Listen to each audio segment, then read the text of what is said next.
En el año 2002, el presidente Toledo instituyó las regiones en el país. 26 regiones, cada una con un gobernador que tiene independencia política y económica. Ellos manejan su propio presupuesto. Teóricamente esto debió favorecer a las provincias, pero a juzgar por los resultados no ha sido así.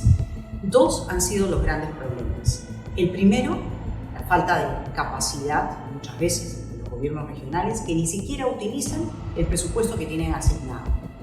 Y la otra, y más grave, es la corrupción. Imagínense que hay 12 presidentes regionales detenidos por corrupción.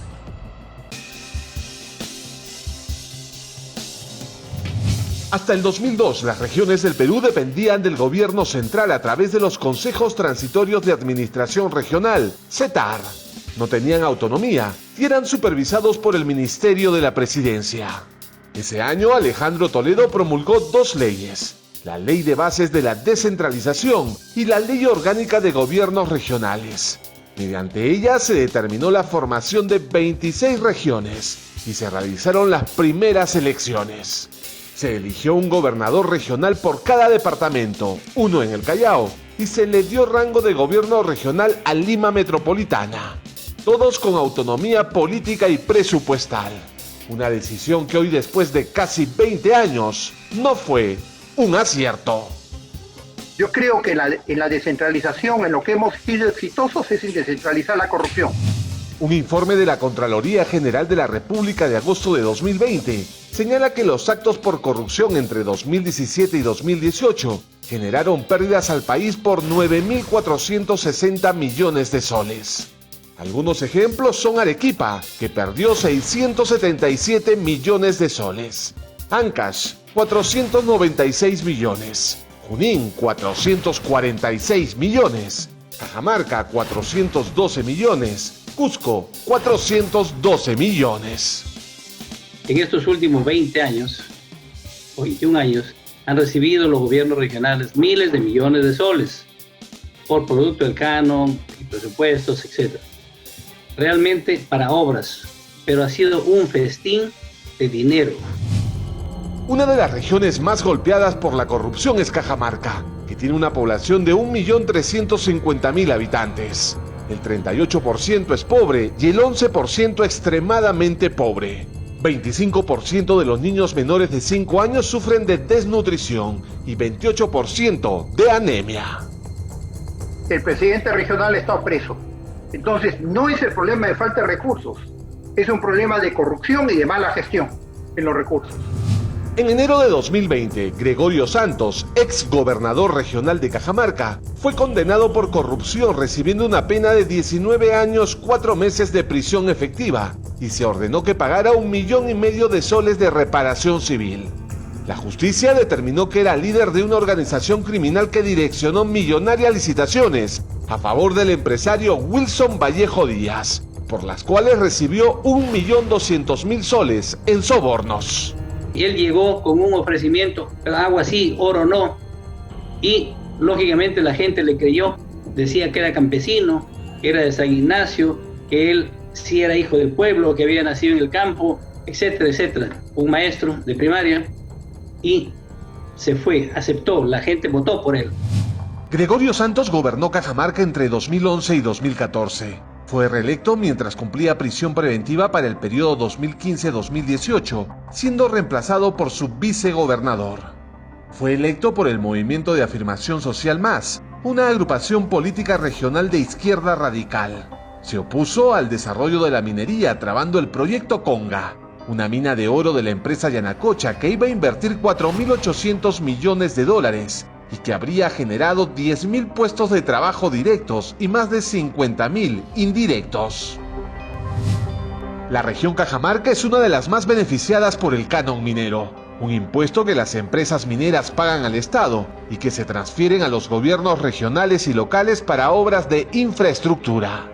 Según el Ministerio de Economía y Finanzas, entre 2010 y 2020, periodo donde principalmente gobernó el MAS de Gregorio Santos, la región recibió más de 4.000 millones de soles de canon minero.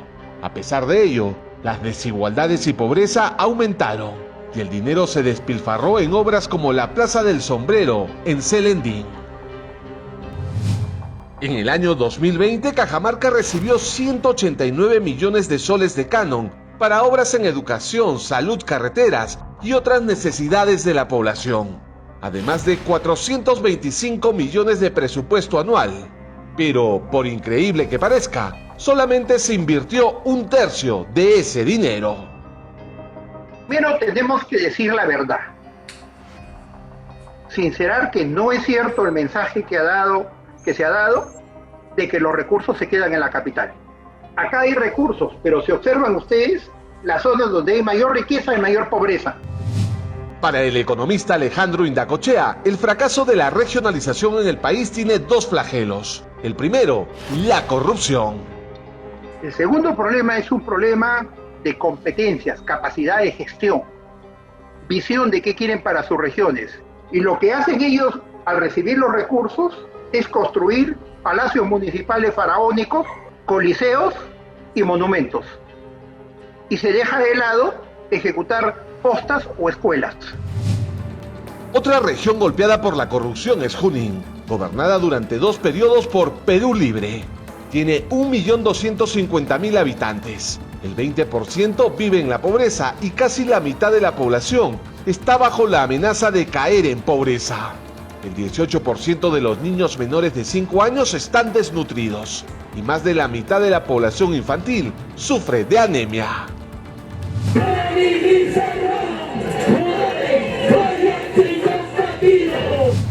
Este hombre es Vladimir Cerrón Rojas, presidente del partido Perú Libre. Fue gobernador regional de Junín hasta agosto de 2019, en que fue condenado a 4 años y 8 meses de prisión efectiva por corrupción. En su primer periodo de gobierno, entre 2011 y 2014, recibió un total de 718 millones de soles de canon minero y 393 millones de presupuesto. Pero a pesar de los multimillonarios ingresos, hoy Junín es una de las regiones más pobres del país. Junín sigue en manos de Perú Libre. Hoy la gobierna Fernando Orihuela Rojas, que en 2020 recibió 314 millones de soles de presupuesto y 34 millones de canon minero. En total, 349 millones. Sin embargo, la población de Junín no se vio beneficiada en nada. Porque aquí en Junín tenemos hospitales paralizados. El Hospital del Carmen paralizado desde enero de 2019 que ingresa Vladimir Cerrón como gobierno socialista. Tenemos al Hospital de Pichanaki, al Hospital de Pangoa, al Hospital de Satipo, que también está paralizado. O sea, si van a incrementar presupuesto para que lo paralicen las obras, no es porque falta dinero, sino no hay voluntad política. Además, por la crisis del coronavirus, el gobernador Orihuela recibió 75 millones de soles, pero, a pesar de la emergencia, utilizó solo la mitad de los recursos.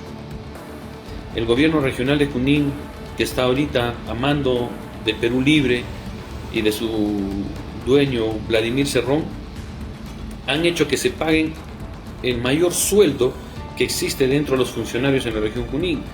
El gobernador regional recibe 14.600 soles, una miseria, ¿no? El vicegobernador recibe otra miseria de 12.000 soles.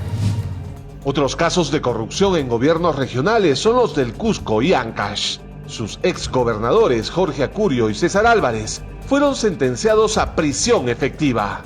2 zonas del país que recibieron el mayor canon minero entre 2010 y 2020. En ese periodo, Cusco obtuvo más de 16.000 millones y Ancash más de 8.000 millones de soles. Paradójicamente, la pobreza en ambas regiones bordea al 20% de su población. Acá hay millones transferidos. El problema no es que el dinero se quede en la capital, eso es una mentira. Cajamarca, Junín, Cusco y Ancash son claros ejemplos de los niveles de corrupción y el mal manejo de los recursos del Estado. Pero, ¿cuál sería la solución para que realmente el canon minero y otros recursos beneficien a la población?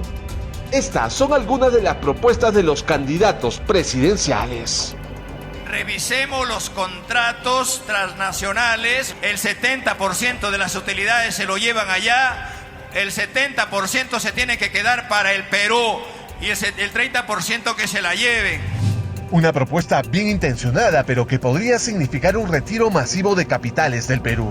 Por ejemplo, cifras del Banco Central de Reserva señalan que en la última década el sector minero es el que más ha contribuido a la economía nacional, con un promedio anual de 24.655 millones de dólares, que representan el 60% de las exportaciones del país. Además, la fuga de los inversionistas evitaría que 40 nuevos proyectos mineros con más de 57.000 millones de dólares en inversiones se pongan en funcionamiento, y con ello la oportunidad de generar 2.3 millones de empleos directos e indirectos. Mientras que Keiko Fujimori propone que parte del canon minero sea distribuido a la población. Lo que propongo es el canon para el pueblo. El 40% del canon se repartirá directamente a la población, queridos amigos. ¿Qué impacto económico tendría esta medida? Solo en 2020, las transferencias por canon minero a los gobiernos regionales sumaron 2.619 millones de soles. Un 40% de este dinero, 1.047 millones, serían entregados directamente a las familias que viven en las zonas de los proyectos mineros, mejorando indudablemente su calidad de vida. Imagínense que los próximos 10 años se proyecta que ingresarían 56.000 millones de dólares al Perú gracias a la minería.